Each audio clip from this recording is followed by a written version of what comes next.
Shanghai सहयोग संगठन के मंच पर जब प्रधानमंत्री नरेंद्र मोदी, चीन के राष्ट्रपति शी जिनपिंग और रूस के राष्ट्रपति व्लादिमीर पुतिन एक साथ होंगे तो सिर्फ ट्रंप ही नहीं बल्कि इस सम्मेलन पर पूरी दुनिया की नजरें टिकी होंगी।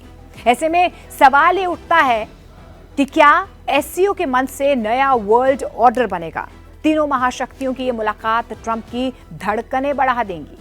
चीनी अधिकारियों ने शिखर सम्मेलन को एससीओ का अब तक का सबसे बड़ा शिखर सम्मेलन बताया है। इस कूटनीति ने शी जिनपिंग के लिए अपने देश को एक स्थिर और शक्तिशाली वैकल्पिक नेता के रूप में पेश करने का मंच भी तैयार कर लिया है। वह भी ऐसे वक्त में जब ट्रंप के टैरिफ वॉर से दुनिया के कई देश त्रस्त हैं। यह शिखर सम्मेलन रूसी राष्ट्रपति पुतिन को अंतर्राष्ट्रीय स्तर पर भी सुर्खियों में इसने ला दिया है, क्योंकि ट्रंप के साथ उनकी अलास्का शिखर सम्मेलन के ठीक 2 हफ्ते के बाद यह सम्मेलन हो रहा है। रूस यूक्रेन में अपने हमले को रोकने के अंतर्राष्ट्रीय दबाव को भी नजरअंदाज कर रहा है।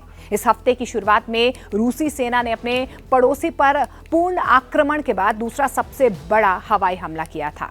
वहीं कूटनीति के बॉस प्रधानमंत्री नरेंद्र मोदी की बात करें तो समिट के दौरान एससीओ में शामिल देशों की नजर प्रधानमंत्री नरेंद्र मोदी पर होगी, क्योंकि अमेरिका के 50% टैरिफ लगाने के बाद पहली बार प्रधानमंत्री नरेंद्र मोदी दुनिया के किसी बड़े मंच पर होंगे।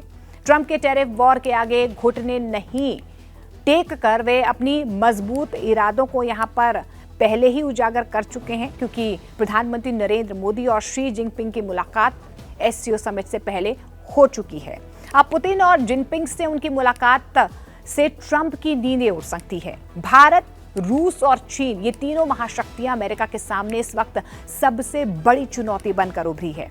कल प्रधानमंत्री नरेंद्र मोदी रूसी राष्ट्रपति व्लादिमीर पुतिन से मुलाकात करेंगे। आज शी जिनपिंग से उन्होंने मुलाकात की एक बहुत बड़ा संदेश दिया है कि दोनों ही देशों को आगे मिलकर बढ़ना होगा। प्रधानमंत्री नरेंद्र मोदी और रूसी राष्ट्रपति पुतिन के बीच द्विपक्षीय बातचीत होगी। 40 मिनट तक होने वाले इस बैठक में अमेरिका के टैरिफ वॉर, बाजार पर अमेरिका के दबाव को कम करना, भारत के कच्चे तेल खरीद और दिसंबर में पुतिन के भारत दौरे का एजेंडा तय होगा। साथ ही रूस यूक्रेन युद्ध खत्म करने पर भी दोनों नेताओं में बातचीत हो सकती है। देखिए, बड़ी बात तो यह है कि भारत के साथ टैरिफ की ब्लैकमेलिंग करने वाले अमेरिका के राष्ट्रपति ट्रंप को यह बहुत चुभने वाला है। ट्रंप के टैरिफ को टक्कर देने के लिए भारत कैसे कूटनीतिक जाल बिछा रहा है, अमेरिका के व्यापारिक वर्चस्व को कम करने के लिए भारत कैसे नए रास्ते तलाश रहा है। भारत की कूटनीतिक ताकत अमेरिकी राष्ट्रपति डोनाल्ड ट्रंप के सामने बहुत बड़ी चुनौती खड़ी कर सकती है, क्योंकि कल तक जो चीन भारत को लाल आंख दिखाता था, आज वो दुनिया के सबसे बड़े लोकतंत्र के लीडर के लिए लाल कारपेट बिछाए खड़ा है।